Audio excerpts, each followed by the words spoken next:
Buen día, mi nombre es Carlos Miranda, soy licenciado en enfermería e instructor de la materia práctica profesional 1.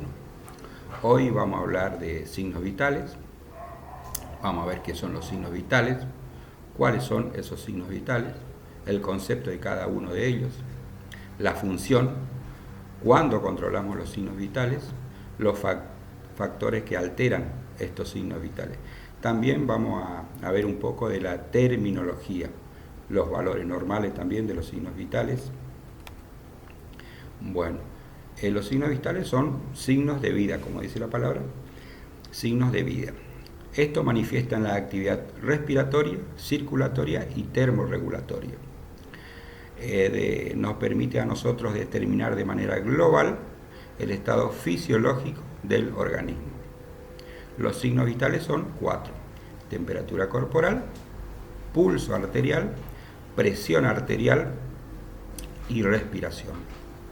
Como dije anteriormente, revelan 3 actividades: la termorregulatoria, que va a estar dada por la temperatura corporal, la circulatoria, que veremos con el pulso y la presión arterial, y la respiratoria a través de la respiración.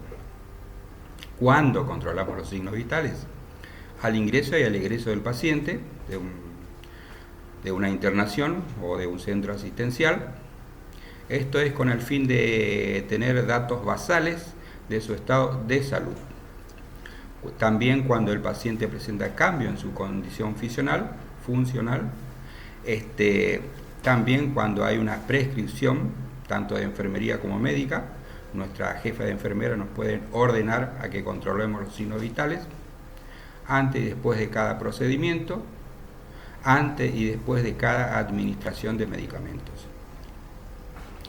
Bueno, comencemos por la temperatura. ¿Qué es la temperatura? Es el grado de calor que mantiene el cuerpo.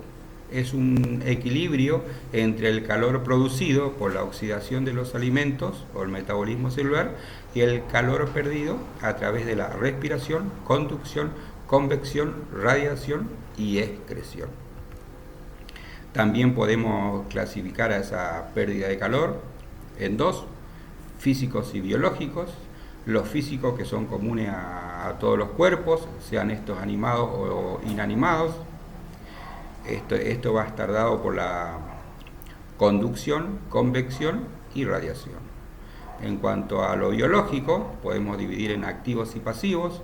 Los activos están dados por la vasodilatación, la vasoconstricción y la sudoración.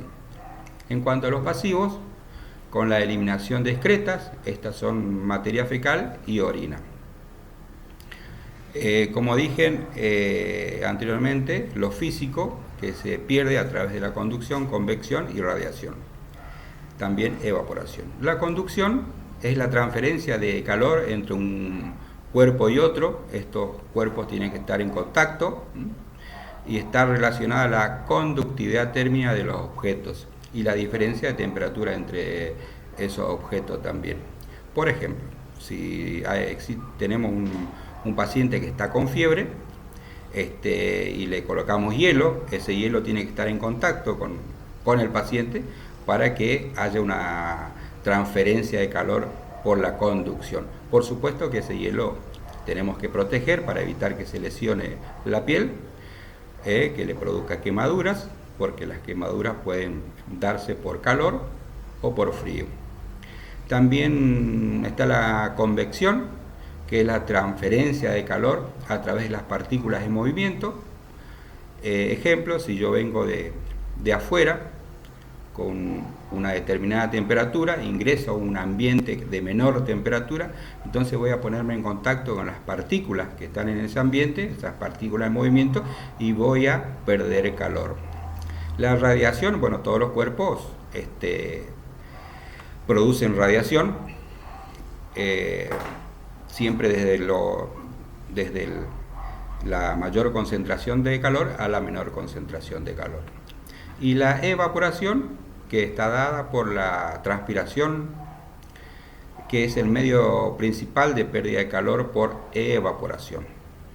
Para que esto suceda, nosotros cuando transpiramos no tenemos que secarnos la transpiración, porque de esa manera lo que hacemos es eliminar el líquido. Si nosotros dejamos que ese líquido de la transpiración se evapore, entonces ahí vamos a estar perdiendo calor. ¿Cuáles son los sitios donde se controla la temperatura? Bueno, en la boca, oral, más bien por debajo de la lengua, que se llama sublingual, axilar, en el hueco axilar, inguinal, en la ingle, generalmente se lo controla a los chicos, a los bebés, y rectal, en el recto, en la mucosa rectal.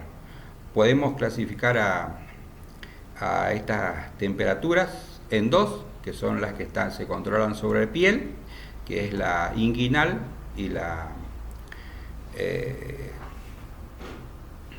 que se coloca en axilar.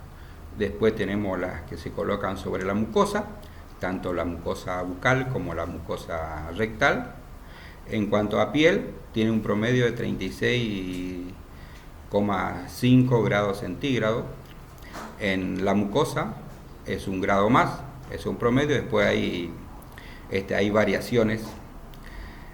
Cuando la temperatura corporal llega a 38 grados centígrados, podemos decir que la persona tiene fiebre. Antes de esa temperatura no se considera fiebre. Hablemos del pulso arterial, que es el pulso. Podemos decir que el latido de una arteria, si bien la arteria no late, pero es una percepción, se percibe al pasar esta sobre una aproximación ósea. Para eso tenemos que comprimir la arteria. Podemos decir también que es la sensación táctil de expansión periódica, que por lo general coincide con los latidos del corazón. No siempre, no en todas las personas hay coincidencia, pero generalmente coincide con los latidos del corazón. Que esto se percibe al comprimir ligeramente una arteria entre los dedos, o entre esto y un plano profundo, resistente, ya sea óseo o muscular. Este pulso tiene características, la frecuencia, que va a estar dada por la cantidad de pulsaciones que se van a contabilizar en un minuto. Los límites son entre 60 y 100. Cuando están dentro de esos valores podemos decir que el pulso es normofigmio o eufigmio. Cuando está encima de 100 decimos que es taquifigmio. Cuando está por debajo de 60 es bradifigmio.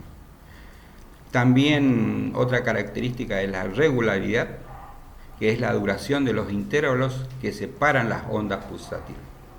La igualdad, que va a estar dada por la uniformidad en la amplitud de las ondas.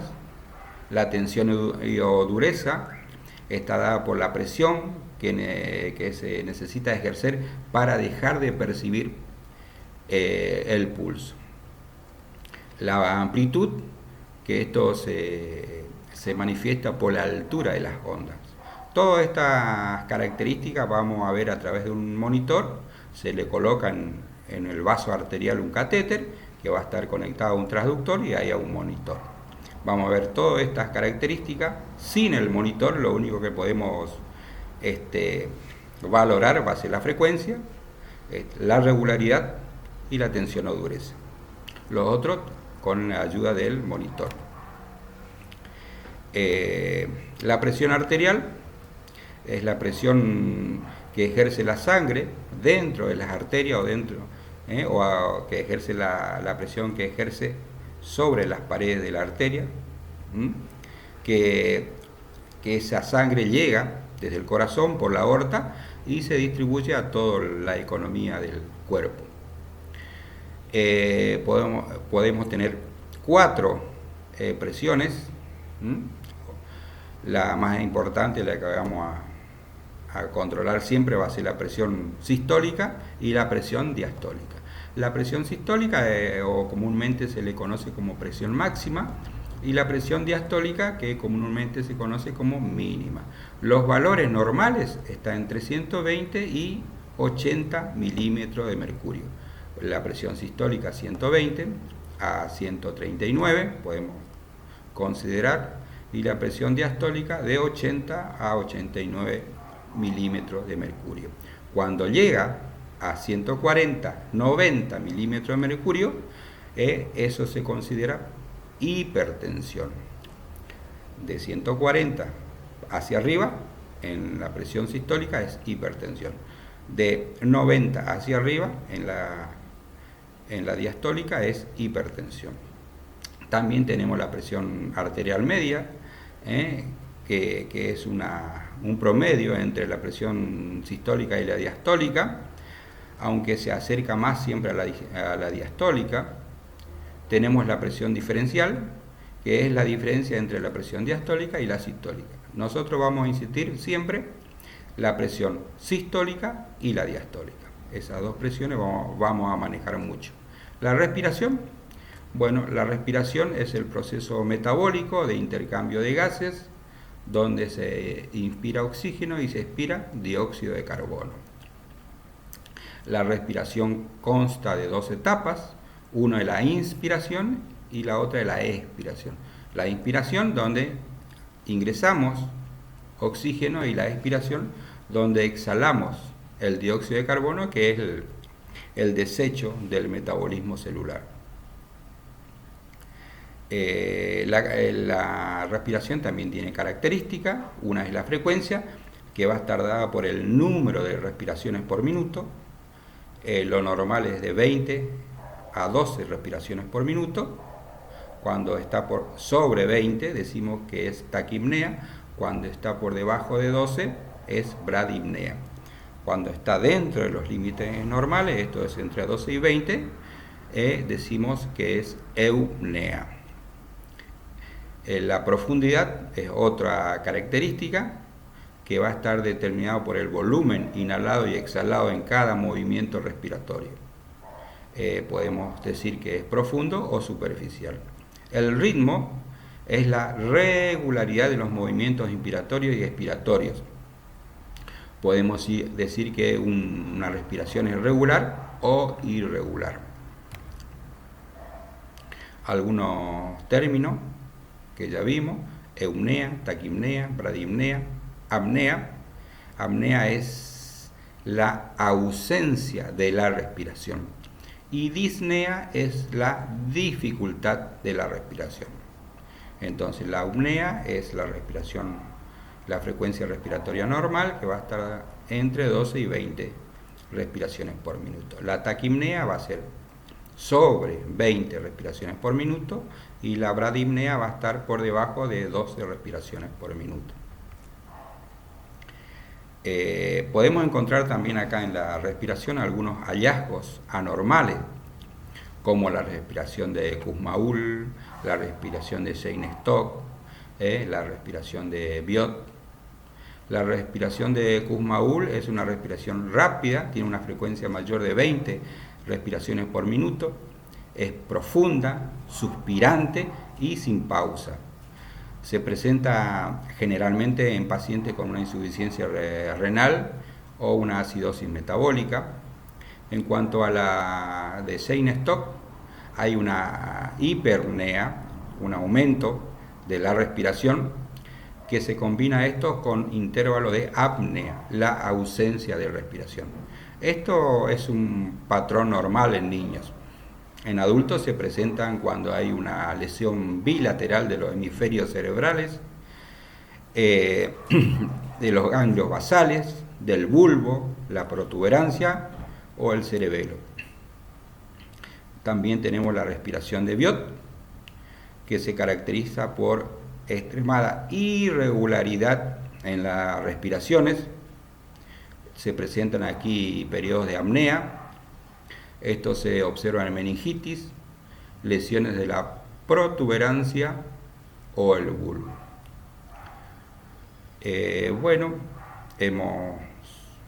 Vamos a dar por concluido esta clase. Que tengan un muy buenos días. Muchas gracias.